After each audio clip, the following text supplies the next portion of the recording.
السلام علیکم ورونو. یو څو دقیقې مخکې ما خپل مور سره خبرې کولې او هغه راته دا وویلې چې په قرآن شریف کې ویښته پیدا کېږي، چې کله قرآن لولئ په هغه کې ویښته دی او که تاسو هغه ویښته واخلئ په اوبو کې واچوئ او ټول فامیل ته یې ورکړئ، نو انشاءالله ټول فامیل ته به د کرونا وایرس نه او نور مرضونو نه هم الله شفا ورکوي. اول دا د شفا ورکوونکی فقط الله دی. دویم دا یو مزخرفات دی. د اسلام نه هېڅ داسې نشته چې په قرآن شریف کې ویښته پیدا کېږي. نو ما خپل مور ته وویلې مې مور ته لاړ شه یو انګلیسي کتاب راواخله او هغه خلاص کړه، په هغه کې هم ته ویښته پیدا کېږي. که چا ویښته کم کړي وي او قرآن لولي، فکر کوم په قرآن شریف کې په یو ورځ کې نه هر وخت کې ویښته پیدا شي او یو نه ډېر ویښته پیدا شي. نو مقصد مې څه دی؟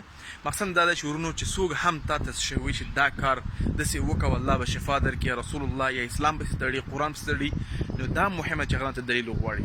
ځکه موږ په اسلام کې د قرآن سنت تعقیبو، د خلکو نظرات نه، او قرآن سنت چې کله خبره وي نو هغه مخکې لاړ شي، هغه نه بغیر متعقب ووایي. شفا ورکوونکی صرف الله دی. بل ویښته دا خبرې هېڅ د قرآن او سنت نه کوم دلیل نشته چې قرآن کې پیدا کېږي.